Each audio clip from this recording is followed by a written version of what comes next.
அம்மா நீங்க எங்க கிட்ட மன்னிப்பு கேட்கறது உங்க பெருந்தன்மை. அதனால எங்களுக்கு என்னமா பிரயோஜனம்? நீங்க கேட்ட மன்னிப்பால என் பொண்ணு வீட்டை விட்டு போனது மாறிடுமா? இல்ல போன மான மரியாதை தான் திரும்பி வந்துருமா? இவ அக்கா மாதிரி இவ இருக்க மாட்டான்னு ஊர் தான் நம்புமா? உங்க பையனால என் குடும்பமே நாசமா போச்சுமா. அத உங்களால மாத்த முடியுமா? கல்யாண வீட கருமாதி வீடு மாதிரி இருக்குமாங்க. போச்சு போச்சு எல்லாம் போச்சு. இனிமே நாங்க எப்படி வாழ்றது? ஐயோ இனிமே எங்களால வாழவே முடியாது. ஐயோ அம்மா கொஞ்சம் பேசாம இருங்கம்மா.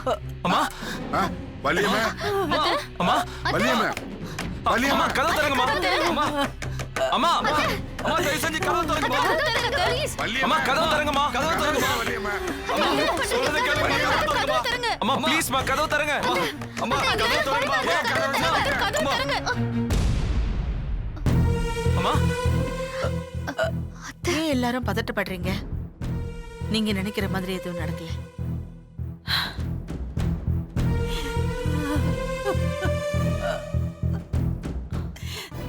அம்மா அழாதீங்க. என் பையன் உங்க பொண்ணை அழைச்சிட்டு போனதுதான். இதுக்காக அழுது எந்த பிரயோஜனமும் இல்ல. இங்க பாருங்க, கதிர் செஞ்ச தப்புக்கு தண்டனையா இனிமே அவன் இந்த வீட்டு வாசப்படியே மிதிக்க கூடாது.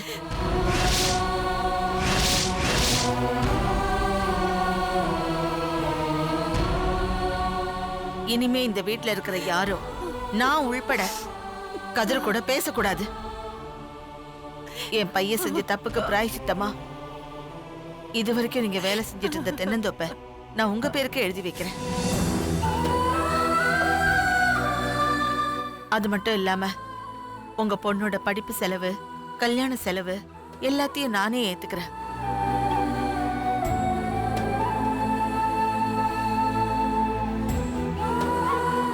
இது பத்தலன்னா நீங்க எது கேட்டாலும் நான் தர்றேன்.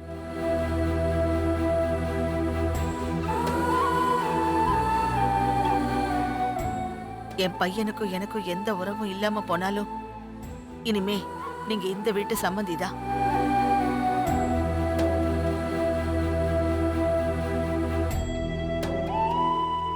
ஊர்ல யாராவது உங்க பொண்ணை பத்தி தப்பா பேசினா நான் நாட்டாம வீட்டு சம்மந்தின்னு பெருமையா சொல்லிக்கோங்க.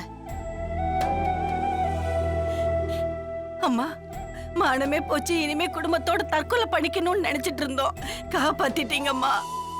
ரொம்ப நன்றிம்மா.